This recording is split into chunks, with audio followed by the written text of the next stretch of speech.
And if you ever tell people that God does not have fierce wrath towards the sinner, not just the sin, but towards the sinner, then you're lying to them.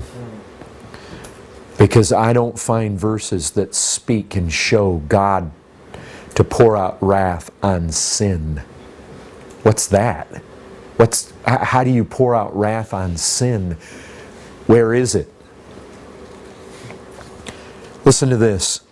I'm just going to give you 5 verses that deal with God's wrath. You tell me who the recipients of the wrath are. Exodus 22:22. You shall not mistreat any widow or fatherless child. If you do mistreat them,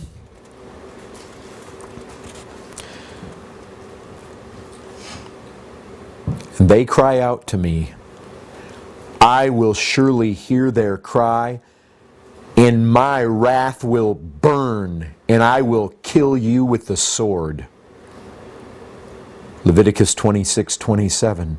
But in spite of this you will not listen to me, but walk contrary to me. Then I will walk contrary to you in fury.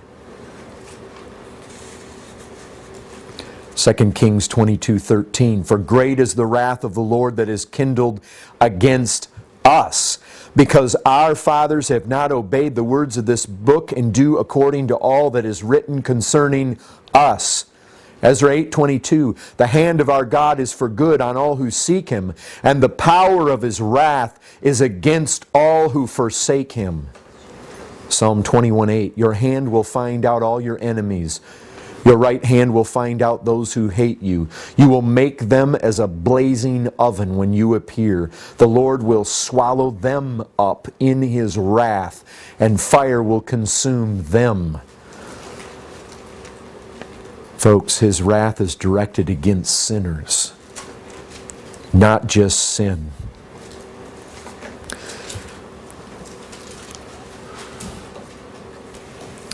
Let me tell you something else about His wrath. It's fearful. There's no other way to put it. It is infinitely dreadful. So often it's likened to fire. I find various times it's likened to drinking a cup, even the dregs of the cup, which I think is where we get the picture that Christ uses when He's in the garden. If it was possible, He was praying to His Father that He would be delivered from that cup, a cup of wrath. But more times than anything else in the Bible, you tell me, you listen to this, you hear what this wrath is likened to. Exodus 15:7. You send out your fury, it consumes them like stubble. 2 Kings 53:26. The burning of His great wrath. Psalm 21:9. You will make them as a blazing oven when you appear. The Lord will swallow them up in His wrath, and fire will consume them. Isaiah 66:15. For behold, the Lord will come in fire, and His chariots like the whirlwind to render His anger and fury and His rebuke with flames of fire. Jeremiah 4:4. Circumcise yourselves to the Lord. Remove the foreskin of your hearts, O men of Judah and inhabitants of Jerusalem, lest my wrath go forth like fire, and burn with none to quench it because of the evil of your deeds. Ezekiel 21:31, I will blow upon you with the fire of my wrath. Ezekiel 38:19, my blazing wrath. Jeremiah 17:4, in my anger a fire is kindled that shall burn forever. Isaiah 30:30, in furious anger and a flame of devouring fire. Deuteronomy 32:22, for a fire is kindled by my anger, and it burns to the depths of Sheol, devours the earth and its increase, and sets on fire the foundations of the mountains. Deuteronomy 29:20, the anger of the Lord and His jealousy will smoke against that man. Folks, This is one of the most fearful verses that I have ever read in the Bible. Ezekiel 22:20. As one gathers silver and bronze and iron and lead and tin into a furnace to blow the fire on it in order to melt it, so I will gather you in my anger and in my wrath, and I will put you in and melt you. I will gather you and blow on you with the fire of my wrath, and you shall be melted in the midst of it. You know what? Man wants to ignore it. He wants to forget it. He wants to suppress it. And man likes to think, oh, my sin isn't that bad. And God isn't that angry. And man somehow thinks, some way, somehow, well, even if hell's real, I'm going to be down there with all my friends. I will gather you and blow on you with the fire of my wrath, and you shall be melted in the midst of it. Man thinks he's going to stand up to it. But I tell you what, when God blows upon him with the wrath of his vengeance, with the fires, a smoke, a blaze, man will yield immediately. There will be no fight in him. He will succumb to that wrath. Folks, the wrath of God is fearful.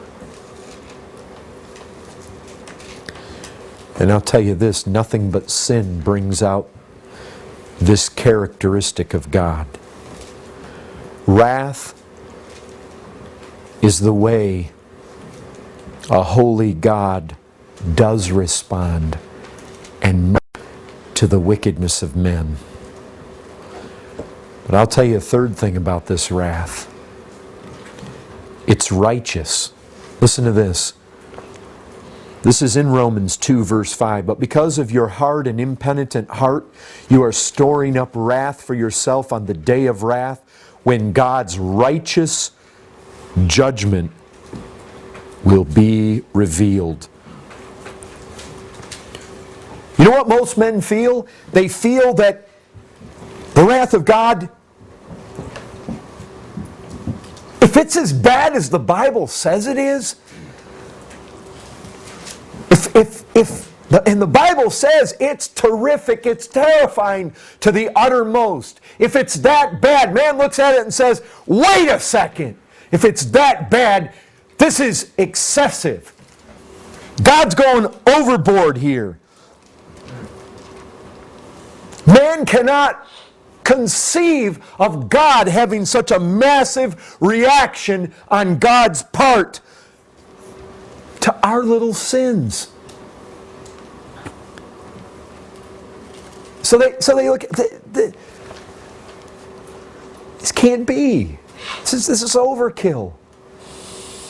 I'll tell you what. The problem is not that God is excessive. It's not that He's extreme. It's not that He's disproportionate. The Bible says His judgment is righteous. Folks, the problem is we underestimate the degree of our crime, our guilt. Our guilt is on a level that we know not. The problem lies not in our assessment of His wrath. The problem lies in our assessment of the excessiveness of our sin. That's where it lies. God's wrath shouldn't make us think of an overreacting God. It should make us think of underestimating foolish men. God's wrath is reasonable if we understand our sin.